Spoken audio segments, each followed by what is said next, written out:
ओम शांति 27/5/2025 साकार मुरली बाप दादा मधुबन।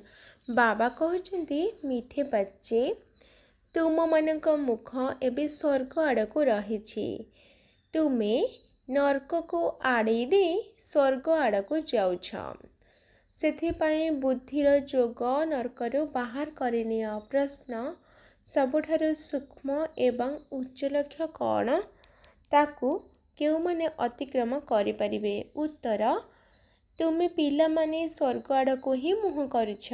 माया तुमर मुह को नर्क आड़ को बुलाई देउछि। अनेक प्रकार तोफान सृष्टि करुछि। सेही तोफान गुडी को अतिक्रम करिबा एहा ही हेउछि सूक्ष्म लक्ष्य। एही लक्ष्य को पार करिबा पाई नष्टमोह हेबाको पड़िबो। निश्चय एवं साहस आधार रे एहाको पार करि परिबो। विकारी मानक मध्यरे रही निर्विकारी हंस हेबा एहा ही मेहनतर कार्य। आजिर गीत निर्बल से लड़ाई बलवान की। ओम शांति।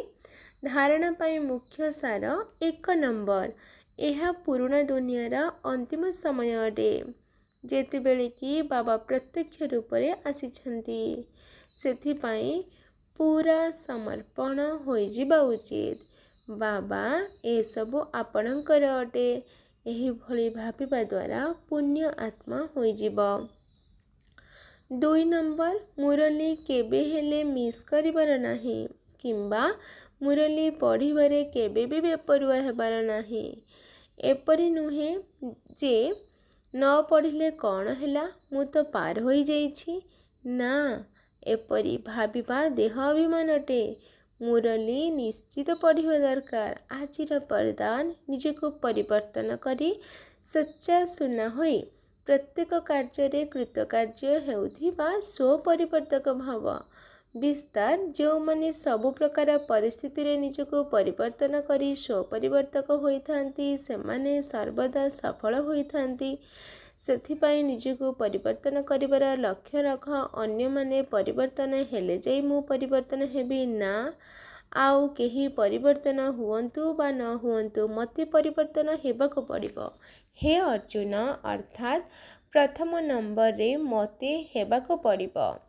परिवर्तन करिबारे सर्वदा प्रथमे मु जिए एथिरे प्रथमे मु करिथाए अर्थात आगरे रही थाए से ही प्रथम नंबर होई थाए।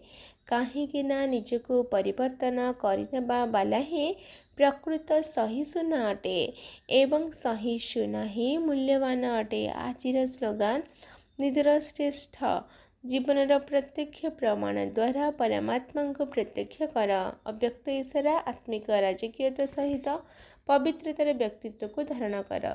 जदि बाबांका समान हेबाको चाहुच बा बाबांका पाखापाखी हेबाको चाहुच तेबे अपवित्रता अर्थात काम विकार रूपी महाशत्रु उपरे मध्य आक्रमण न करू।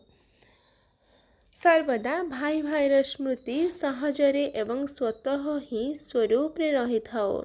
आत्मार असली गुण स्वरूप एवं शक्ति स्वरूप स्थिति तलकू आस नाही। आजिर याद प्यार मीठे मीठे शिकिलाधि संतान मानक प्रति माता पिता बाप दादांकर मधुर स्नेह संपन्न शुभेच्छा एवं सुप्रभात। आत्मिक पितांकर आत्मिक संतान मानक नमस्ते। आत्मिक संतानंकर आत्मिक माता पिता बाप दादांको याद प्यार नमस्ते नमस्ते नमस्ते। शुक्रिया बाबा शुक्रिया। अच्छा ओम शांति।